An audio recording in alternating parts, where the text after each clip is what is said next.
Magandang araw sa inyo mga ka-PH.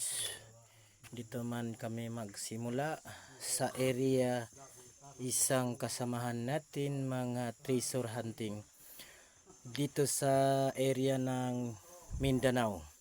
Dito ang tinakbo ng mga ka-hunter natin. May tatandaan iniwan ng Japanese Imperial Army. Nakita nila dito na iwan ang dikabdre ng bakal to mga katits. Ito siya oh. Yung ang bakal yon, nagtuturo siya, ibig sabihin hindi daw pinasundan natin dyan, susundan natin dito sa loob. Yun siya, nakita natin ang bunganga ng mismong kuweba, entrance of the tunnel, the treasure. Yun mga katits, ang mga pader to, nakita natin ang kinis ng pader. Ginawa ng man-made to mga katits, ginawa ng mga Japanese Imperial Army. Ito siya. Yun ang papasok natin sa loob. 6x6 ang track, ang mga sinasabi ng sign na takbuhan natin dito sa loob. Ganun siya. Pero sa baba, pababa tayo isang 1 yard, pababa tayo. Tapos dito sa likod ko, dito ang pang giveaway natin. Ipakita natin sa kasama natin mga kapits. Yun siya. So natapos nila na ito ginawa. Binorder ng kasama natin ng mga treasure hunting.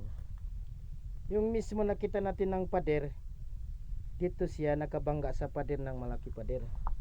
Ibig sabihin, ganun ang sistema ng area natin.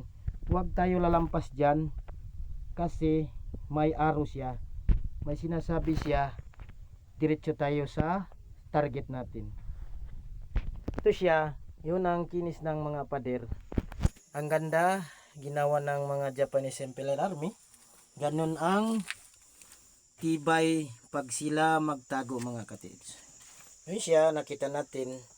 May nakita natin yung maputi, anti-scan yun. Pag na-scan tayo dito, pag wala pa ito lumalabas, hindi ito nakuha ng mga scanner kasi may anti-scan siya mga katits. Yan siya, dito. Yung nakita natin ng bato, hindi siya bato mga katits. Yun ang pangalan natin dito, Big Boulder Hidden Marker ang bato. Pag bato siya. Pero pag ganun na siya, ito ang pangalan, galvanized stone. May bakal siya sa loob ng mismong bato. Yun mga katis, ipaliwanag namin.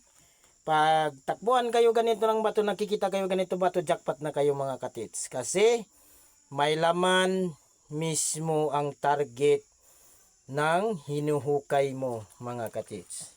Ganun siya, nakita natin ganun ang haba. Galing dito, dyan nagpupunta tayo sa bunganga ng tunnel. Yun siya, sa harap natin. 27 feet mismo galing dito sa pang give away mga katis. To mga quits item lang to mga katis dito. Yun.